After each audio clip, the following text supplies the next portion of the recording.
뾰로롱 안녕하십니까. 자, 2026 북중미 월드컵 이제 100일 앞으로 다가왔습니다. 동계올림픽 끝난 지가 엊그제 같은데 말이죠. 벌써 JTBC가 또 이번에 중계를 한다는 거. 진실 추적자 사건반장 시작합니다. 오늘 많이들 속상하셨죠? 어제 검은 화요일에 이어서 아주 그냥 시꺼먼 수요일 오늘. 자, 1998년 한국거래소가 이 지수 낙폭을 집계한 이후 12% 폭락은 사상 최대치라고 하네요. 코스피. 이 또한 다 지나가리라. 자, 사건반장 함께 하시면서 잠시라도 그 고통 잊으시길 바라면서 오늘 출연자 소개해오죠. 자, 이신영 아나운서, 박지은 변호사, 박상희 한국열린사이버대 교수, 손수호 변호사 나오셨습니다. 안녕하세요. 안녕하세요. 사진부터 달립니다. 자, 전북 완주군 모아 미래도 센트럴시티 아파트 지하 주차장입니다. 아무리 주차 공간이 없다 한들 출입문을 틀어막는 인간이 어디 있습니까? 차빼하신 홍진성님. 자, 서울 4호선 전철 안에서 어떤 아줌마가 연결 통로에 저러고 있지 뭐예요. 하여간 별놈의 인간들 천지야. 종내려 하신 황정숙님. 자, 연휴에 경주 다녀왔어요. 고분위에서 아이가 노는데 제지하기는커녕 예쁘다고 팔 벌려서 지금 저러고 있어. 아이고 하신 이원재님. 자, 미국 플러튼 살고 있어요. 미국에도 공원에서 골프 치는 사람이 있네요. 사반을 보진 않겠지만 사람 사는 곳 다 비슷한가 봅니다 하신 이엘님. 그렇군요. 자, 모두 사랑합니다. 재미는 물론 의리로 함께하는 아싸사반 뉴스 싫어고 대한민국과 전 세계 동포 가족 여러분의 시선을 모아서 출발합니다.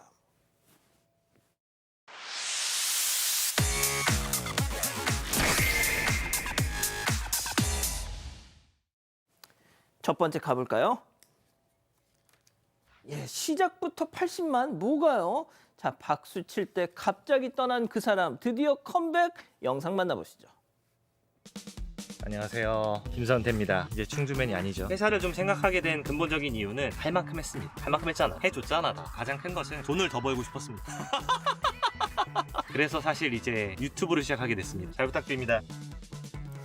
자, 퇴직 사유를 놓고 청와대에 들어가냐, 뭐 집단 따돌림을 당했네, 안 했네, 일반인의 퇴사가 이렇게나 화제가 됐던 적이 있습니까? 그렇죠. 근데 충주맨이라고 하면 모르시는 분들이 아마 없을 것 같은데요. 충주시 홍보의 흥행 주역이었던 김선태 전 주무관입니다. 지난 2월에 사직서를 제출한 이후에 직장 내 따돌림이다, 불화가 있었다, 아니다, 청와대에 채용됐다, 이런 추측이 있었는데요. 그런데 최근 자신의 이름으로 새로운 유튜브 채널을 개설했고 어제 첫 영상이 올라왔습니다. 여러 루머들을 모두 부정하면서 할 만큼 했다. 그냥 돈을 더 벌고 싶었고 나이 들기 전에 역량을 펼쳐보고 싶었다면서 유튜브를 택한 이유를 솔직하게 말씀해 주셨습니다.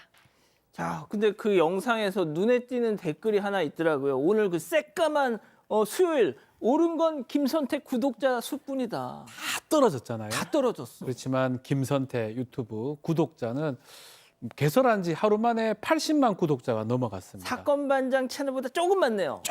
아주 조금 많은데요. 실제로 그 첫 영상은 조회수가 업로드 하루 만에 380만 회가 돼서 폭발적인 반응을 얻었고요. 이 본인이 이제 있었던 그 충주맨 20만 구독자가 빠져버렸어요. 그래서 지금은 제가 지금 최근 확인해 보니까 김선태 이 유튜버가 더 구독자가 많은 상황이 돼버렸어요. 그러니까 지금 사실은 협업 제안도 있고요. 충주시에서도 같이 좀 하면 안 되겠냐 이런 제안을 했다고 합니다. 좀 그건 좀 모양새가 이상하긴 그렇다. 하지만요. 그렇죠. 좋습니다. 다음 이어가죠. 술 취해 막말 외국인. 자, 택시 난동, 이젠 외국인 손놈까지 제보 영상 만나보시죠. 야 뭐라고요? 냐고 주소 찍고 가고 있잖아요. 있잖아요. 가려면 하면 돼. 나도 지 야 지금이라도 하고 엄마 아니, 외국 사람이 저보다 우리 욕을 더 잘하네요. 그러니까요. 좀 너무 이상하게 들리긴 하는데 이 제보자께서는 서울에서 택시기사로 근무 중인 제보자입니다. 지난 2월 23일 서울 홍대 인근에서 나이지리아인 남성 승객 한 명을 태웠어요. 그런데 공덕동 주소를 알려주길래 내비게이션에다가 찍고 가던 상황입니다. 그런데 5분 정도가 지났는데 갑자기 유턴을 해달라고 요구하는 거예요.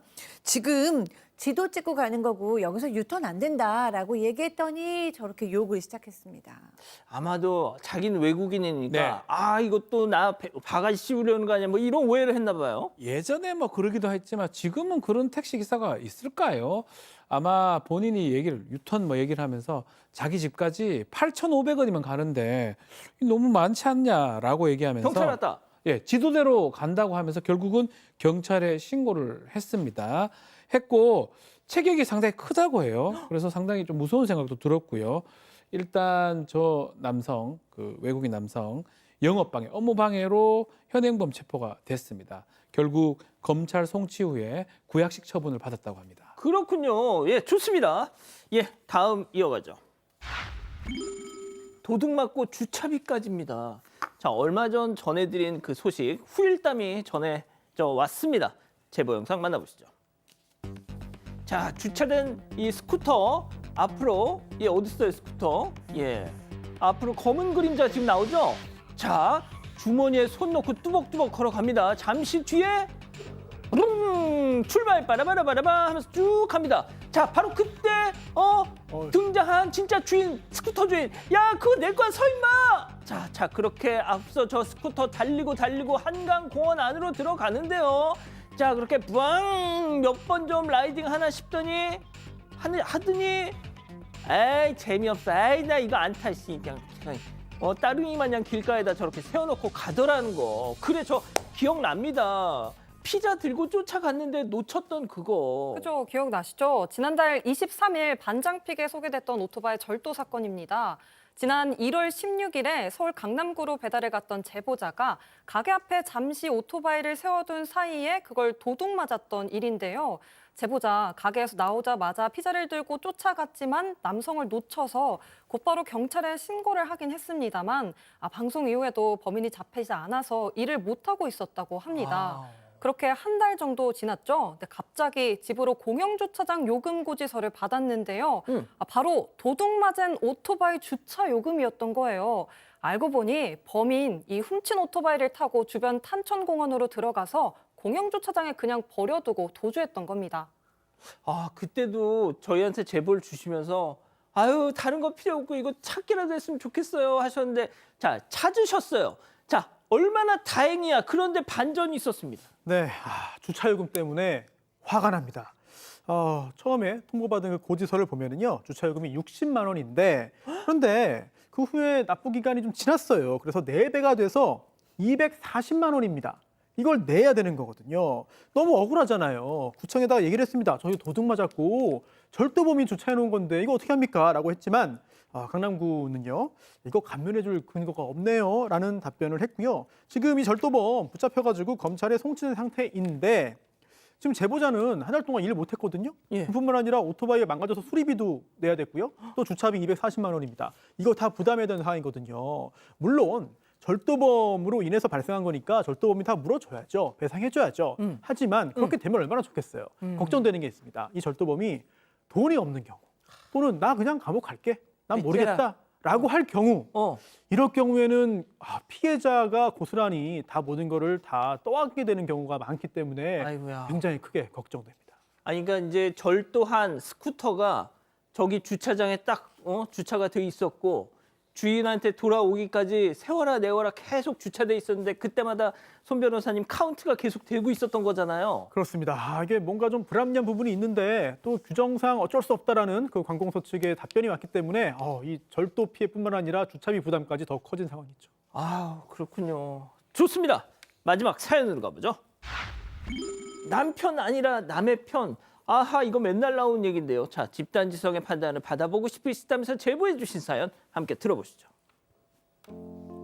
안녕하세요. 저는 결혼 20년 차 50대 여성입니다. 저희 남편은 다른 사람한테 늘 다정하다라는 말을 듣고 사는데요. 사실 그건 다 껍데기에 불과하다는 걸 아무도 모르고 있죠. 체면을 중요시하는 남편에게 저와 아이들은 늘 남편의 우선순위 바뀌거든요. 제 생일에 비싼 밥 한 번 사준 적도 없고요. 아이들 옷도 사촌한테 물려받든 말든 전혀 관심이 없습니다. 그러면서 본인 모임에 갈 때는요. 늘 두 손 가득 먹을 걸 챙겨가고요. 서슴없이 밥도 사고 커피도 사는 사람이죠. 하루는 주말 아침에 남편이 저 아이들을 깨워서 교회 장로님 딸 결혼식 가게 준비하라는 겁니다. 급하게 나오느라 옷도 얇게 입었고 또 가서 어찌저찌 잘 끝내고 집에 가려던 그 순간 갑자기 남편이 제게 이런 말을 하는 겁니다. 수호 엄마, 내가 박 권사님 모셔다 드리고 갈게. 뭐라고? 아니 그럼 나랑 우리 애들은 집에 어떻게 가? 지하철 타면 되잖아. 바쁘니까 알아서 가라. 아니 지금 비가 얼마나 많이 오는데 지하철 타고 가라 그래. 그리고 나 오늘 너무 춥게 입어가지고 지금 난 감기 걸릴 것 같아. 아유, 창피하게 왜 가는 진짜로. 알아서 가라고. 권사님, 같이 가시죠. 제가 모실게요. 결국 비를 맞으면서 집에 온 뒤로 몸살이 심하게 걸려서 일주일을 정말 고생했습니다. 그런데도 남편은 미안하다는 말 한마디 없었어요. 아무리 남편은 남의 편이라지만 20년 넘게 찬밥 신세를 지내니까 더 이상 같이 살 수 없겠다는 생각까지 듭니다. 정말이지 저 어떻게 해야 될까요? 자, 기다리고 기다리셨던 부처 핸즈타임 6천여 분의 우리 가족 여러분들 채팅창에 OX로 함께 참여해 보시죠. 먼저 아내입니다. 야, 박지훈이 너 꼬부랑 할배 돼가지고 뒷감당 어떻게 하려고 이러냐. 그 나이에 그 나이 됐으면 네 마누라 네 새끼가 제일 중요한 거 이제 알 때도 안 됐냐. 너 가족 말고 대체 무엇이 중요한디? 동그라미. X를 하셨어요. 좋습니다. 다음 남편이에요. 남편도 할 얘기 있습니다. 들어보세요. 또. 맨날 동네 여자들하고 카페에서 비교질만 하고 사니까 세상 제일 억울하지 아주 그냥. 내가 이러고 사니까 당신하고 수호 건사하면서 사는 거야. 말해 뭐해. 이해를 못하는데 으유 짜증나 X. 자, 손 변호사님. 네, 사실 사회생활도 중요하죠, 당연히. 그리고 체면이나 이미지 이런 것도 중요합니다. 그게 중요하지 않다는 건 아니에요. 그런데 너무 과하잖아요. 그리고 한두 번도 아니고 20년째 계속 이렇게 한다는 거는 사실 어떻게든 좀 편들어주고 싶어도 편들어주기가 좀 힘듭니다. 어떻게든 편들어주고 싶은데 나도 남자라서 안 된다 그게. 교수님. 그러니까요. 제가 봤을 때 정말 이거는 진짜 영양가 없는 행동을 하시는 거거든요. 그러니까 정말 외부에서는 뭐 다소 좀 무뚝뚝해도 아내하고 정말 자식들한테 자상한 그런 가장이 제일 보기 좋은데 이런 식으로 하시면 얻는 것은 무엇일까요? 본인의 체면만 생각하시는 것 같은데 자중하십시오. 자중해라. 박 변호사님. 보통 말이죠. 제가 우리 박 변호사님이 얼마나 이제 이 사모님한테 잘하시는지 제가 약간 에피소드를 말씀드리면 저희 얼마 전에 저한테 뭐 개인적으로 부탁하신 거 있잖아요. 예. 티켓 좀 구해달라. 제가 구해드렸거든요. 사모님, 형이, 죄송합니다. 박 변호사님이 보러 가시려고 했더니 세상에 사모님 거 챙겨주시느라고. 예. 그 노후가 아주 편하실 것 같아요. 예. 부끄러운데요. 자, 이게 사실은 가정이 가장 우선적으로 고려가 돼야 됩니다. 지금 보니까 이 엉뚱한 데 힘을 쏟거나 엉뚱한 데 노력을 하는 것 같습니다. 특히 이 아내분이나 자녀분들이 이것을 느끼고 싫어할 정도라면 이건 심각하다고 봐야 될 것 같고요. 그렇다면 결국은 본인은 아주 뭐 사회생활이라든지 어떤 다른 이유를 들고 한다지만 가족들이 이해를 못한다면 결국은 이거는 잘 된 게 아니라는 거를 명심해야 될 것 같습니다. 좋습니다. 자, 이신영 아나운서, 제가 이렇게 여쭤볼게요. 저런 남자 난 만날 거다. 난 무조건 안 만난다. 어떤 거? 무조건 안 만나겠습니다. 가족이 제일 우선시 돼야죠. 이건 너무 속상하잖아요. 근데 가족분들도 똑같이 생각하시는 것 같아요. 근데 가족부터 챙기세요. 남편이 철이 너무 없고 가족보다 남들이 우선인 사람인 것 같아요. 이런 좀 서러움에 좀 공감을 해주시는데요. 그거랑 별개로 두 분 연기가 너무 리얼해서 실제 부부 같다고, 부부 연기가 점점 늘고 있다고 말씀을 주셨습니다. 그렇군요. 알겠습니다. 자, 제보 메일, 제보 카톡 마구마구 보내주시고요. 잠시 후 돌아옵니다. 채널 고정 리모컨 돈터치. 감기 기운 쭉 오를 때 한그린 감기 빠르게 뚝 감기 뚝 약국에서 딱 판피린 밤에는 나이트로 하얀색 크림 바르니까 건조하지 않아서 잘 자요. 고맙습니다. 진심은 피부로 느낀다. 아토베리어 365 크림. 이상한 과학의 나라 에이스. 꽤 오래전 것 같은데 왜 시간이 그대로지? 에이스에선 시간이 다르게 흐르니까요. 짧게 자도 오래 잔듯 시간을 거스르는 과학. 에이스 침대. 뜨거운 에너지가 닿는 순간에도 차분하게. 쿨소닉의 쿨링 테크놀로지로 쿨하게. It's cool, so unique. 쿨소닉.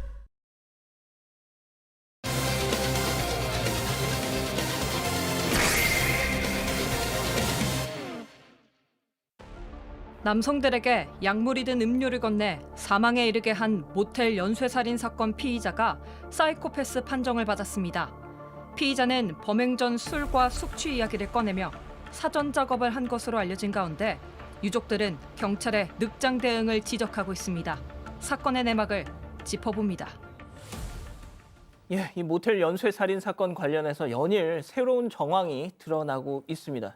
이 사건 피의자 22살 여성 김모 씨 결국 사이코패스 판정이 났습니다. 그렇습니다. 이 피의자 김 씨는요, 작년 12월 14일 또 올해 1월 28일, 2월 9일 이렇게 세 차례에 걸쳐서 20대 남성 3명에게 약물이 든 음료를 건넸습니다. 안타깝게도 2명이 사망했고요, 1명은 다쳤는데요. 그런데 그게 전부가 아니었죠. 이렇게 약물을 탄 음료를 마시고 쓰러졌던 남성 2명이 새로이 드러나기도 했습니다. 그리고 김 씨는요, 범행 전에 AI에게 이런 질문도 했어요. 술과 함께 마시면 어떻게 되냐? 어느 정도 먹으면 위험하냐? 이런 것들 질문을 해서 결국 약물의 위험성을 다 알고 있던 거 아니냐? 이런 짐작을 하게 만들었는데요. 그런데 좀 의아했던 게 있습니다. 구체적인 범행 동기가 무엇이냐? 이게 잘 파악이 안 됐거든요. 예. 그러다 보니 혹시 사이코패스 아닌가라는 생각을 했고 아니나 다를까 설 연휴 기간 동안 경찰이 검사를 했습니다. 그랬더니 그 결과 오늘 나왔어요. 오늘 공개됐는데 김 씨 사이코패스에 해당한다. 이런 결론이 나왔습니다. 이 사이코패스 검사 40점 만점 기준으로 해서요. 통상 25점 정도 넘으면은 사이코패스다라고 이렇게 판단을 하는데 뭐 그렇게 문항에다가 표시만 한다고 되는 게 아니라 직접 관찰도 하고 여러 가지 그런 기법이 다 포함이 되어 있는데요. 기준치 이상의 점수가 나왔다. 일단 경찰은 김 씨 사이코패스라고 판단했습니다. 자, 이 앞서 김 씨는 저는 우발적으로 저지른 일이었어요. 뭐 이렇게 경찰에서 주장을 했죠. 하지만 이 사전에 치밀하게 범행을 준비한 정황들이 속속 드러났습니다. 체크포인트 짚어보죠. 오빠 술 잘해요. 이게 이제 이 김모 씨, 이 연쇄 살인마 김 씨의 워딩인데, 자, 피해자들을 만나기 전에 참 공교롭게도 항상 주량을 확인하다. 상대방 남성의 말이죠. 그렇죠. 어떤 밑작업 같은 거였던 거죠. 김 씨가 두 번째 사망자와 범행 전 주고받은 문자 메시지에서 술과 숙취 이야기를 반복적으로 꺼낸 정황이 확인된다고 합니다. 김 씨는 범행 전 피해자에게 제가 술을 별로 못 마시고 숙취가 많은 편이에요. 뭐 오빠는 술 잘해요? 이렇게 묻는가 하면 또 다른 날에는 술 벌써 깼냐면서 저는 내일 숙취가 걱정돼요. 라는 문자 메시지를 보내기도 했는데요. 김 씨는 만취한 피해자들에게 약물이 든 숙취 해소제를 건네서 범행을 저질렀기 때문에 이런 대화가 범행을 위한 사전 작업이었을 가능성도 제기됐습니다. 또 김 씨는 피해자를 만나기 전에 특정 음식점을 언급하면서 이 집은 배달밖에 안 된다, 방을 잡아서 먹어야 된다라고 말하면서 모텔로 유도한 걸로 전해졌는데요. 하지만 확인 결과 해당 음식점은 매장에서도 식사가 가능한 곳이었다고 합니다. 이후 김 씨는 범행 직후에 숨진 피해자의 카드로 치킨을 13만 원어치를 주문했고요. 이를 챙겨서 태연하게 택시를 타고 이동한 것으로 확인이 됐습니다.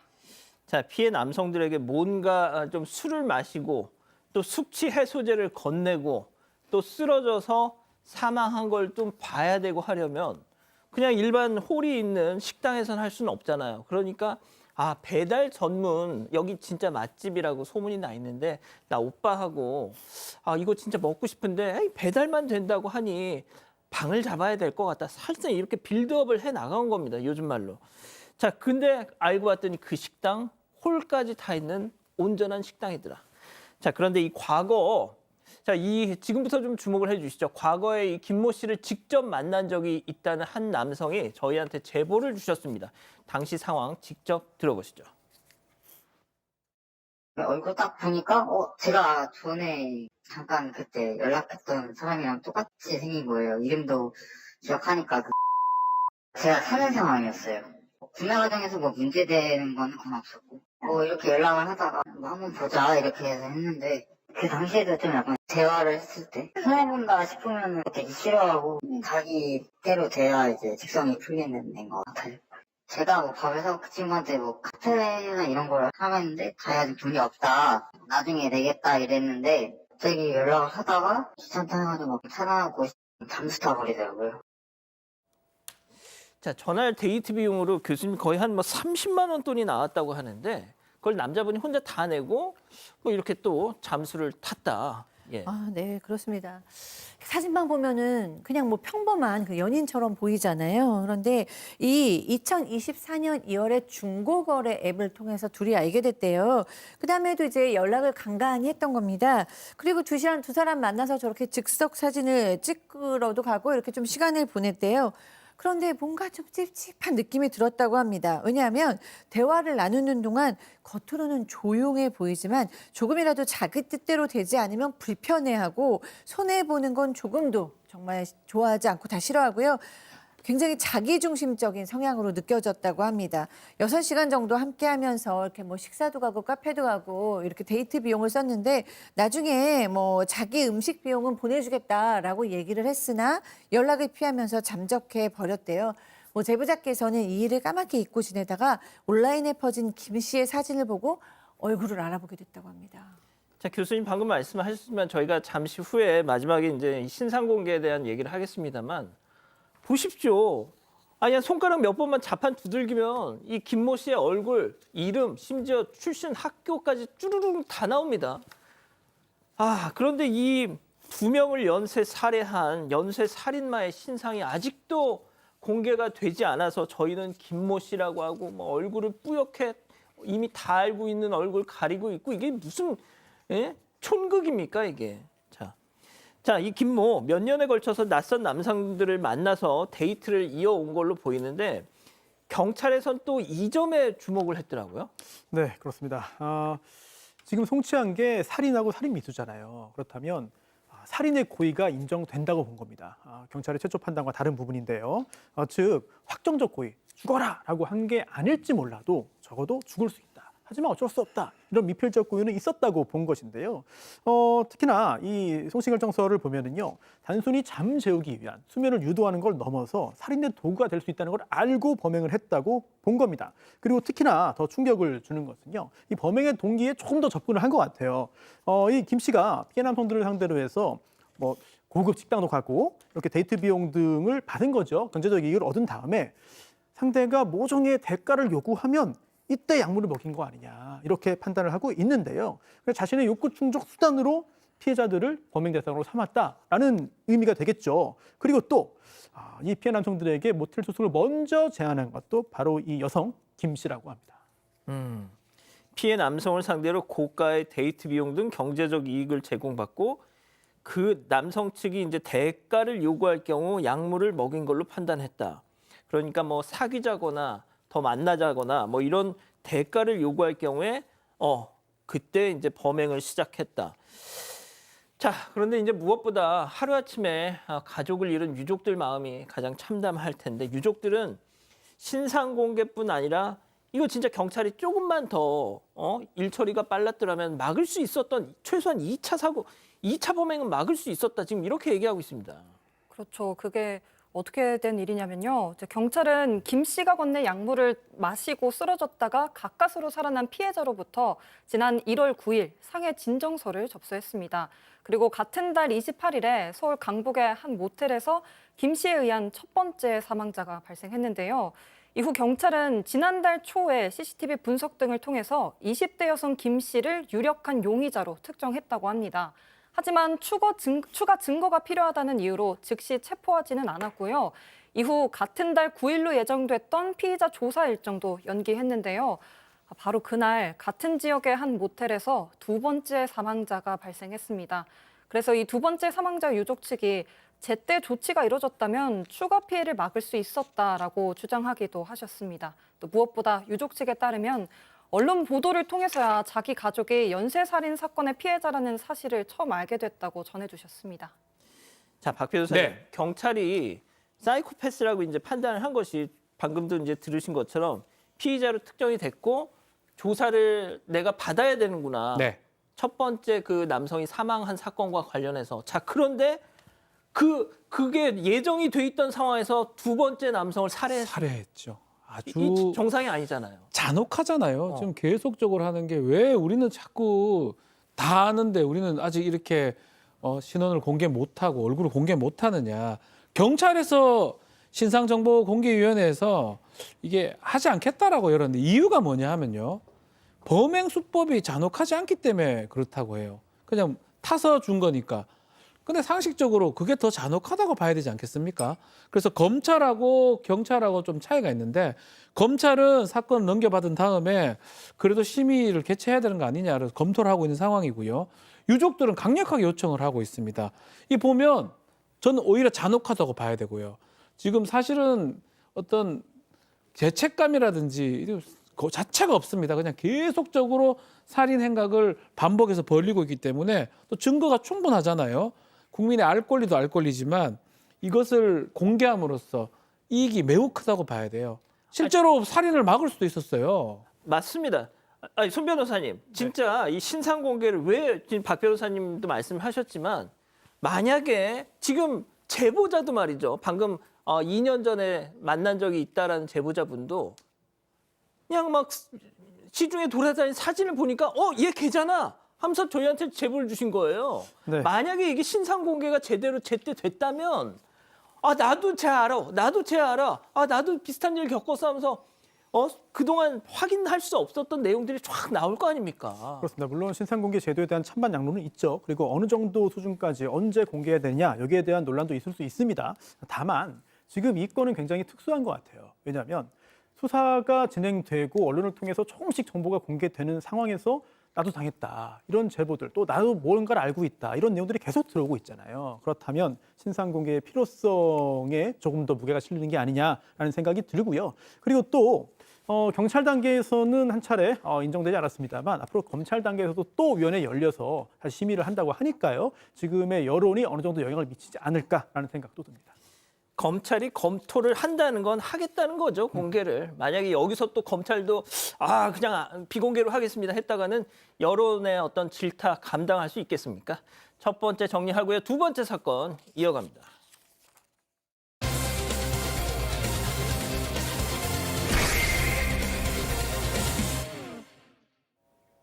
무인 사진관 안으로 양갈래 머리를 한 손님이 들어옵니다. 잠시 뒤 사진관 안에는 희뿌연 연기가 퍼지기 시작하는데요. 자세히 보니 아까 들어온 손님이 소화기를 들고 사진관 곳곳에 분말을 뿌리고 있습니다. 그런데 이 손님, 이날 처음 온 게 아니었다고 하는데요. 대체 왜 이런 행동을 한 걸까요? 아유, 교수님 이건 또 뭐야 또. 네. 4년 전부터 서울 이태원에서 무인사진관을 운영 중인 그 사장님께서 제보하신 내용입니다. 작년 11월 25일 밤에 한 손님한테 연락이 왔어요. 누군가가 지금 여기 사진기에 소화기를 뿌린 것 같습니다. 라고 연락을 했습니다. 그래서 막 바로 매장으로 가보셨죠. 그랬더니 매장 전체에 분홍색 소화기 분말이 벽, 바닥, 기계 뭐 여기저기 다 뿌려져 있었고 내부는 거의 난장판이었다고 합니다. 너무 놀라셨죠? 그래서 CCTV를 확인해 보니까 저녁 6시 20분쯤에 양갈래 머리를 한 손님이 매장으로 들어와서 분실물 이 박스를 막 만져보고 곳곳을 보더니 소화기를 집어들고 저렇게 막 난사를 하기 시작하는 거예요. 당연히 뭐 매장은 순식간에 희뿌연 연기로 뒤덮였습니다. 이 손님 본인은 소지품 가지고 막 또 밖으로 뛰어나갔습니다. 밖에서 내부를 이렇게 살짝 보더니 그대로 떠났다고 합니다. 그런데 이 제보자께서 저 CCTV 저 인물 뭔가 익숙하다라는 생각이 들어서 생각해봤더니 4일 전에도 그 매장에 들렸던 손님이었습니다. 그 사장님 눈에 이 기시감이 느껴진 게 보셨잖아요. 삐삐 마냥 이렇게 양갈래로 머리를 따가지고 좀 특이한 차림이잖아요. 자, 그런데 그 나흘 전 충격적인 행동 그때도 있었다. 제보자 얘기 들어보시죠. 카드를 여러 장 꺼내와서 결제 실패가 뜨는데도 왜 안 되지 하면서 같은 카드로 하는 걸 봐서는 한국말을 못 읽는 것 같더라고요. 한 사람 카드로 90만 원 넘게 사용을 하고 한 부스에 들어가서 머물면서 과자도 먹고 얘기도 하고 오물 추적도 하고 소변도 보고 그러다가 유유히 나갔어요.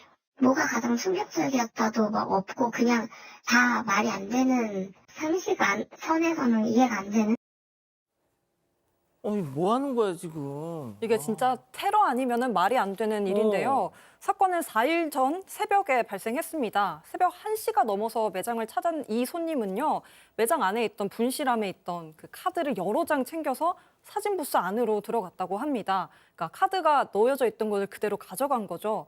이후 사진을 찍기 시작했는데 아까 머리가 길었잖아요. 머리를 풀었다가 묶었다가 하면서 다양한 포즈로 한참 동안이나 사진을 찍었어요. 카드 막 집어넣네요. 그렇죠. 저게 본인 카드가 아니라 분실함에 있던 카드를 그대로 가져온 거예요. 아. 그렇죠. 그리고 자신의 카드인 것처럼 찍고 있었는데 이상한 점은 연예인과 함께 찍는 프레임을 선택해놓고 예. 본인은 카메라 밖에 서 있는 상태로 찍었다고 해요.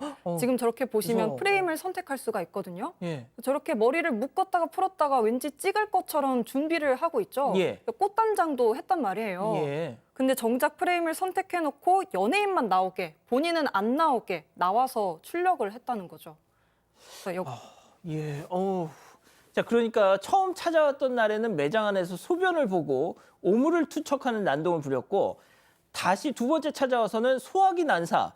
자, 제보자가 그런데 첫 번째 피해를 알게 된 것도 한 손님의 또 연락을 받은 이유였다면서요? 그렇습니다. 한 손님이 제보자에게 연락을 한 겁니다. 제가 신용카드 분실했는데 바로 여기 이 가게에서 수십 건 결제됐습니다. 빨리 확인해 주세요. 라고 하는 연락을 했고요. 제보자가 깜짝 놀래가지고 CCTV 영상을 봤습니다. 그리고 조금 전에 저 장면을 확인하게 된 건데요. 그 손님에 따르면은요, 새벽 5시쯤에 카드사에서 연락이 왔다는 거예요. 한 곳에서 계속 수십 건 거래 있었는데 이거 부정거래 같습니다. 라는 연락을 받고 이 제보자에게 연락을 한 건데 사실 그 손님도요, 자주 쓰는 신용카드가 아니었기 때문에 분실 사실도 잘 몰랐다고 합니다. 그런데 이때 이 남성이 이 가해자가 95만 원을 사용했어요. 그리고 대부분이 이 무인 사진관이었습니다. 곧바로 정지 조치를 했습니다만 계속해서 쓰려고 시도했습니다. 오후 1시부터 이제 이태원에서 여의도로 가면서 편의점, 커피숍 등등에서 계속 결제를 시도했습니다. 나중에 카드사에서 이용대금 중에 일부는 면제를 해줬지만 40만 원 넘게 이 제보자가 부담할 수밖에 없었는데요. 그리고 또 악취가 났기 때문에 청소업체를 불러가지고 정리를 했거든요. 그 비용만 해도 또 추가로 30만 원이 들었습니다. 자, 지금 청소 얘기를 하셨는데 제가 잠깐 말씀드렸습니다만 이 처음 찾아왔을 때 기행을 벌였다고 했잖아요. 그때 얘기를 조금 해주세요. 그렇죠. 아까 빈 프레임으로 찍었다고 말씀을 드렸잖아요. 거기서 끝이 아니라요. 부스 하나를 아예 차지를 해서 바닥에 자리를 잡고 멍하니 앉아있다가 자기가 가져온 과자를 저렇게 주워 먹기도 하고요. 급기야 병에 담아온 자기가 직접 오물을 가져온 거예요. 그래서 그 병에 담아온 거를 저기 뿌리고 있죠. 저렇게 막 뿌리고요. 바닥에 심지어 소변까지 보고요. 네, 또 음란행위까지 했다고 합니다. 근데 긴 머리를 묶고 있잖아요. 영상을 보시면 얼핏 보면 여성처럼 보였지만 실제로는 남성이었다고 하고요. 외모로 봤을 때 한국인이 아닌 것 같았다고 전해주셨습니다.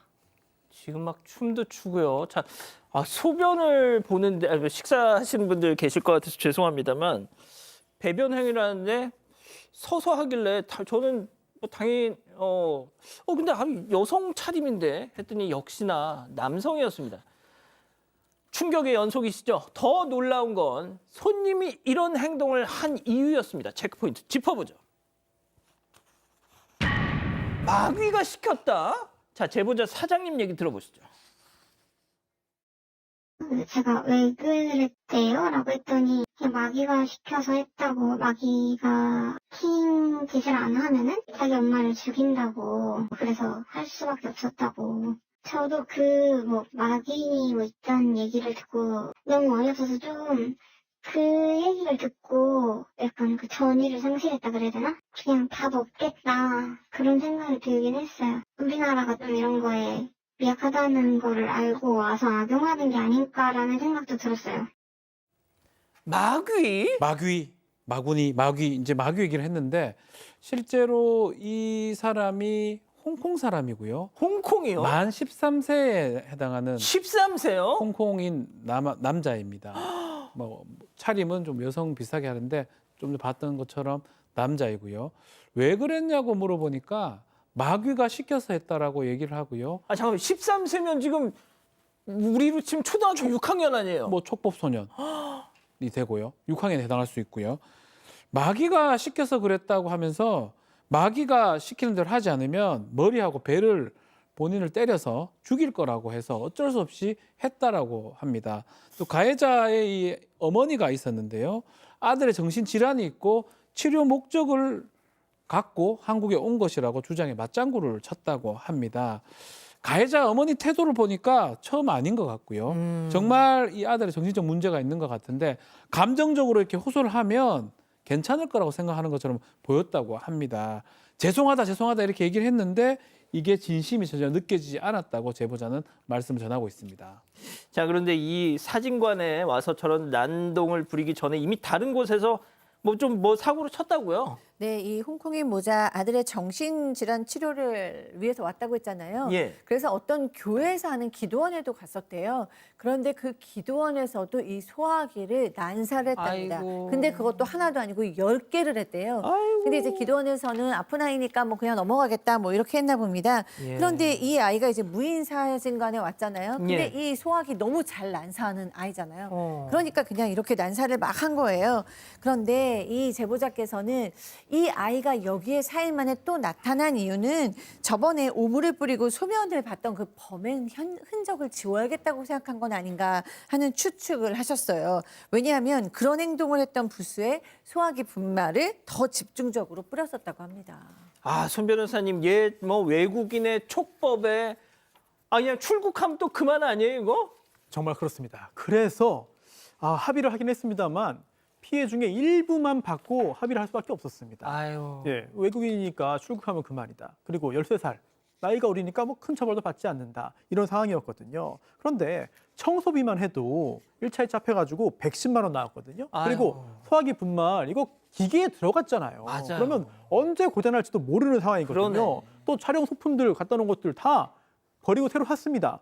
결국 피해액이 1,000만 원이거든요. 아이고. 그런데 합의한 수준은 청소비 110만 원. 세상에. 당시 상황상 이거라도 안 받으면 그냥 가버리면 끝이니까 맞아. 그냥 울며 겨자 먹기로 110만 원에 합의를 한 건데요. 근데 더 화나는 게 있습니다. 또요? 그 합의 과정에서 이 가해자의 모친이 어머니가 뭐라고 했냐면 정확한 피해 내역을 갖다 줘라.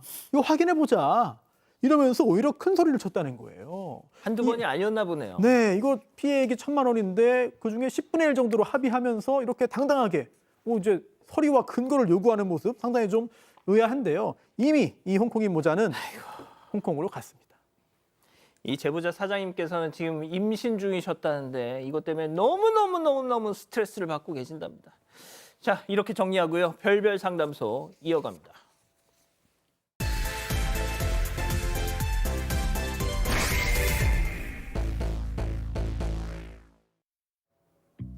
평소 별다른 취미도 친구도 없어서 지독한 집돌이였다는 남편.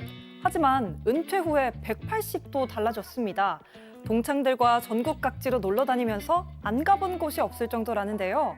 삼시세끼 다 차려줘야 되는 삼식이 남편이 아닌 게 어디냐 싶어서 내버려뒀지만 어딘가 찜찜했다는 아내. 갑자기 남편에게 무슨 바람이 든 걸까요? 자, 결혼 생활 30년 남편에 대해서 정말 속속들이 다 안다고 생각했는데 그게 아니었더라. 정말 분통 터진다는 아내분의 제보입니다. 네, 이 아내분은 지금 50대인데요. 중매로 공기업에 다니는 지금의 남편과 결혼을 해서 2딸을 두었어요. 남편이 좀 무뚝뚝하기는 했지만 굉장히 성실하고 착한 사람이었기 때문에 행복하게 잘 살았습니다. 주변에 보면 공기업 다니다가도 사업하겠다, 장사하겠다 이러면서 중간에 그만두는 사람도 많았는데 이 남편은 묵묵히 회사에 다니면서 꼬박꼬박 월급을 갖다 줬대요. 그래서 주변에서도 아유 그런 남편 없다라고 얘기할 정도였다고 합니다. 알뜰살뜰 모으다 보니 큰 부자는 아니라도 아이들 공부 다 잘 시키고 시집도 잘 보냈어요. 그리고 아이들한테 손 벌리지 않아도 그냥 편안하게 노후를 보낼 수 있는 정도는 됐다고 합니다. 그런데 이 남편은 결혼 전부터도 이렇다 할 취미도 없고요. 친구가 많은 것도 아니고요. 술도 안 마셨기 때문에 늘 집에만 있는 집돌이였다고 합니다. 그런데 이러던 남편이 은퇴 이후에 180도 달라지게 됩니다. 갑자기 밖으로 돌기 시작하더라. 자, 제보자 아내분 얘기 직접 들어보시죠. 결혼하면서 동창들이 엄청나게 많더라고요. 한 번씩 동창회 모임을 갔는데 제가 정확하게 횟수는 기억을 못 하는데 어느 순간 보니까 오늘은 동창들하고 놀러 가기로 했다. 오늘은 어디 가기로 했다 하면서 주말에 나갔다가 일요일날 오후에 들어오더라고요. 나이가 60이 다 됐는데 형들하고 뭐 노는 것도 괜찮겠다고 가는 날이 됐어요. 아, 박 변호사님, 네. 보통 퇴직하면 회사 사람들 많이 경조사 안 챙기잖아요. 그렇죠. 안 오잖아. 그러니까 동창 쪽으로 해서 새로운 시장을 개척하겠다. 원래 은퇴하기 전에 딸 결혼시켜서 그 회사 사람들 좀 그런 것 축의금 생각을 했는데 결국 실패하고요. 근데 은퇴한 지 2년이 됐는데도 불구하고 첫째 딸 결혼식에 많은 축의금 또 많은 손님들이 하객으로 왔습니다. 특히 이 남편의 동창생들이 많이 와서 많은 축의금을 내고 갔다고 좋네요. 해요. 뭐 나쁘지 않죠. 이 동창생들하고 갑자기 연락이 되면서 여기저기 저기 보는 것처럼 돌아다니기도 하고요. 놀러도 가고 맛있는 거 먹으러 가자 하고 또 술 먹으러 다니기도 하고 약속을 잡기 시작했다고 합니다. 또 집에 붙어 있는 날이 거의 없어서 딸들한테 이거 좀 너무 아빠 늦바람 난 거 아니냐라고 얘기하니까 딸들은 또 아빠 고생 많이 하셨는데 이제 좀 냅두라라고 해서 그냥 놔뒀다고 합니다. 은퇴하고 집에서 그냥 오늘 반찬 뭐 해줄 거야 이렇게 묻는 것보단 낫죠. 그렇죠. 주변 친구들도 그렇게 생각을 하셨나 봐요. 그래서 은퇴한 남편이 집에만 있으면 얼마나 숨 막히는지 너가 몰라서 그래. 알아서 나가주니 얼마나 좋아. 이렇게 얘기를 했대요. 근데 듣다 보니까 맞는 것 같기도 해서 별 잔소리하지 않고 놔뒀다고 하시는데요. 그러던 어느 날 남편이 못 보던 옷을 입고 나간다길래 그거 처음 보는 옷이네 했더니 당신이 사줬잖아. 아니다. 동참 모임 갔다가 다들 뭐 하나씩 사길래 그때 샀나 보다 라고 얼버무리더래요. 근데 그 이후로도 부쩍 외모에 신경을 쓰고 향수까지 뿌리고 나가더라는 거예요. 제보자가 그냥 사람 바뀌면 안 좋대라고 놀렸는데요. 하루는 남편 차를 쓸 일이 있어서 내비게이션을 이렇게 조작을 하다가 즐겨찾기 목록에 못 보던 장소가 등록이 돼 있어서 보니까 그냥 평범한 주택가로 보였대요. 근데 남편이 동창회 하는 가게야. 나중에 같이 가자라고 해서 그때는 별 생각 없이 넘어갔는데 나중에 알고 보니 이것도 조금 수상하셨다고 합니다. 냄새가 납니다. 네, 그러다가 결국은 결정적인 증거가 나오는데요. 대부분 휴대전화기에서 증거들이 나오죠. 이 사건 역시 그랬습니다. 평소에 남편이요, 뭐 보험 가입이나 은행 업무나 뭐 세금 납부나 이런 거 다 직접 안 하고 아내한테 맡겼거든요. 아내가 휴대전화기를 받아서 다 남편 대신 처리를 했습니다. 심지어 은퇴 후에 용돈까지 아내가 다 관리할 정도였는데 그날도 은행 업무 봐달라고 남편이 아내에게 휴대전화기 잠금장치 풀어가지고 줬어요. 예. 그래서 아내가 평소처럼 업무를 봤죠. 예. 그런데 좀 뭔가 이상한 겁니다. 네, 이 단톡방 여기에서 그동안은 사실 동창들밖에 없었는데 뭔가 눈에 띄는 낯선 대화방이 눈에 보였습니다. 제보자 아내분 얘기 직접 들어보시죠. 다른 사람 메시지가 있는데 그 사람 메시지가 삭제를 했어. 좀 이상하잖아요. 딱 들어가면 여자더라고요. 그래서 통화 기록을 보니까 통화 기록엔 아예 기록 자체가 없는 거예요. 그래서 좀 수상하다 싶어서 제가 음성 녹음에 들어갔어요. 그래 보니까 웃기더라고요. 뭐 사랑이 하고 쭉쭉 막 소리 서로 막 하면서 쪽쪽쪽 소리. 결국 휴대전화에서 다 발견이 된 거죠. 제보자가 남편분 카톡에서 은행 업무를 처리하려고 핸드폰을 열었대요. 그래서 메신저가 오는 거를 확인하려고 대화 목록을 열어봤는데 왜 대화 목록을 보면 메신저 내용이 먼저 뜨잖아요. 근데 내용이 미리 보이는데 삭제된 메시지라고 떠 있더라는 거예요. 그래서 근데 누구길래 이렇게 삭제를 했을까 들어가 봤더니 대화 상대가 여성으로 추정이 됐고 모든 메시지가 삭제된 메시지라고 있어서 더 수상했다는 거예요. 심지어 그 이름으로 남겨진 통화 기록을 좀 봤더니 하나도 남아있지 않았더래요. 그래서 이상해서 혹시나 싶어서 자동으로 음성 녹음이 되는 요즘 그런 기능을 있잖아요. 그래서 확인을 해봤더니 수백 개의 파일이 있었다는 거예요. 그중에서도 유난히 딱 보이는 한 여성과 자주 오래 통화한 걸 보게 됐다고 합니다. 제보자 그때부터 손이 막 떨리기 시작하면서 일단 급히 몇 개만 본인의 휴대전화로 전송해 놓고 나중에 열어서 들어봤더니 아까 말씀하신 것처럼 뭐 사랑한다, 보고 싶다 이런 애정 표현, 쪽쪽쪽 이런 소리 누가 봐도 영락 없는 연인 사이였던 거죠. 교수님. 네, 얼마나 충격을 받으시고 배신감을 느끼셨겠어요. 그런데다가 이 상간녀와 통화하는 남편의 목소리는 본인이 알던 그 목소리가 아니에요. 무뚝뚝한 목소리가 세상에. 아니고 너무 다정다감하고 막 자기 표현도 잘하고 그런 목소리였어요. 막 그래서 그 애교도 부리고. 그러니까요. 그래서 시간이 많아가지고 동창 모임에 나가는 줄 알았더니 이렇게 한심한 짓을 하고 다녔구나. 참 불쌍하다라는 생각까지 들었다고 합니다. 당장이고 뒤집어 엎으시고 싶으신데 둘째 딸이 지금 혼담이 오가고 있대요. 아이고야. 그래서 참고 계시고 이 일반 끝나면 내가 상간 소송이든 이혼 소송이든 하겠다라고 마음을 지금 먹고 계시다고 합니다. 그런데 이 제보자의 마음을 읽지도 못하고 예비 사회 앞에서 한눈 팔지 말고 잘하라고 막 이렇게 조언을 하는 걸 보고 들으셔야 된다고 합니다. 지금 예비사회 앞에서 자네 한눈 팔지 말고 우리 딸 제가 그 얘기 듣고 지금 약간 좀 헛웃음이 나왔는데 손 변호사님 어떻게 해야 될까요?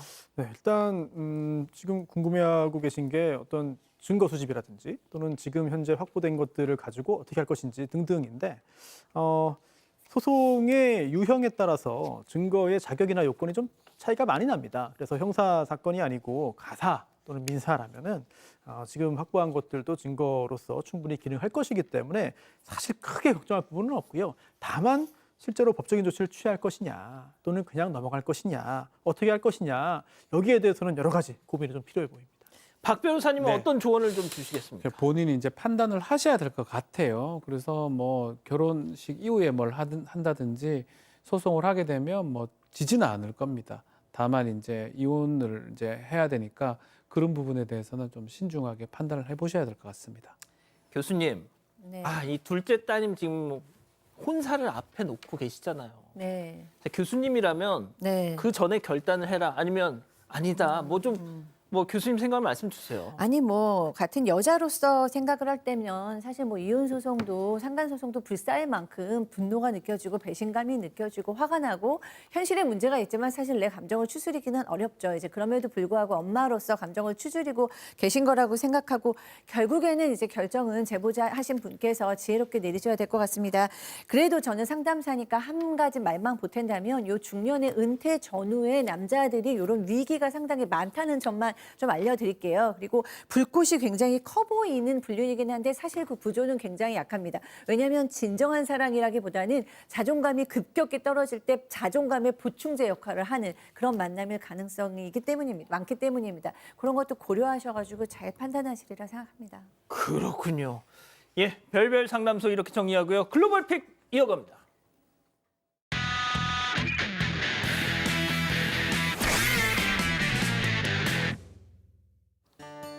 사람들이 옹기종기 보여서 고개를 들고 한 곳을 바라보고 있습니다. 그들이 바라보고 있던 건 펑펑 터지고 있는 불꽃놀이였는데요. 어디서 또 뭐 날라오겠죠 또. 아이고 이런 시선을 봐봐. 뺏겨끼고 있던 순간 폭죽이 갑자기 아래로 떨어지면서 아이고. 사람들을 향해 날아듭니다. 불꽃이 사방으로 흩어지자 사람들은 황급히 건물 안으로 몸을 피하는데요. 아유 그럴 줄 모르고 했냐 저거. 아유. 그중 당황해서 몸이 굳어버린 한 남성은 연기로 자욱해진 현장을 얼떨떨하게 바라봅니다. 폭죽 하나가 갑자기 방향을 틀어서 땅에 충돌한 거라는데 다행히 인명피해는 없었다고 합니다. 알겠습니다. 다음 이어갑니다. 공중에 줄이 길게 늘어져 있는데요. 그 끝에는 한 여성이 매달려 있습니다. 이거 뭐야? 여성을 구조하기 위해서 로프로 몸을 단단히 고정한 남성이 천천히 아래로 내려갑니다. 마침 여성과 가까워진 남성, 여성의 몸을 붙잡고 살아 있어요? 조심스럽게 위로 올라가는데요. 알고 보니까요. 고소공포증이 있는 여성이 번지 점프를 한 뒤에 공중에서 그대로 의식을 잃은 상황이었습니다. 아유 그게 있는데 저걸 왜 했어? 구조된 여성은 얼마 뒤 의식을 되찾았고요. 몸에는 아무런 이상이 없다고 하는데요. 고소공포증, 번지 점프, 뭔가 안 맞죠? 하지 마세요. 손 변호사님 조심해야 됩니다 저거. 저는 무서워서 못 하거든요. 진짜? 앞으로도 안 하겠습니다. 그렇군요. 자 다음 이어갑니다. 럭비 경기가 막 끝난 경기장, 관중들이 우성거리면서 폭소를 터뜨립니다. 경기를 마친 선수들도 발걸음을 멈추고 어딘가를 바라보는데요. 왜요? 이렇게 경기장을 한바탕 뒤집어 놓은 건 바로 알몸으로 난입한 남성이었습니다. 양팔을 번쩍 들어올린 채 잔디 위를 전력 질주하는 이 남성. 관중들의 시선을 온몸으로 받으면서 경기장 끝까지 내달리더니 온라인 앞에서는 또 시원하게 다이빙 세레머니까지 선보입니다. 지금 조금 아팠을 것 같은데. 네, 거기가 중요 부위가 좀 아플 것 같아요. 경기장을 찾은 관중들에게는 어쩌면 경기보다 더 강렬한 장면으로 남았겠어요. 아, 교수님 너무 꼴보기 싫다. 아우 왜 저한테 말 못 시키세요? 싫어요. 이런 반응을 듣고 싶었습니다. 자, 마지막 영상 이어갑니다. 친구와 나란히 있는 흑조. 갑자기 앞으로 빠르게 헤엄치는데요. 친구는 어리둥절하게 뒷모습을 바라봅니다. 어디가 흑조가 또. 급히 따라간 것은 바로 오리물이었는데요. 물결을 따라 앞으로 쪼르르르 향하던 오리들, 경사진 물길을 따라서 내려옵니다. 그 뒤를 따르던 흑조도 슝 마치 미끄럼틀 타듯이 내려오죠.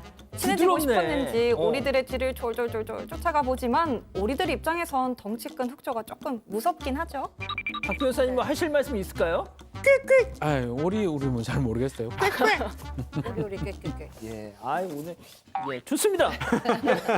저도 할 말이 없네요. 자, 사랑하는 사건 반장 가족 여러분, 저희는 내일도 사반 750 저녁 7시 50분에 다시 옵니다. 안녕히 계십시오.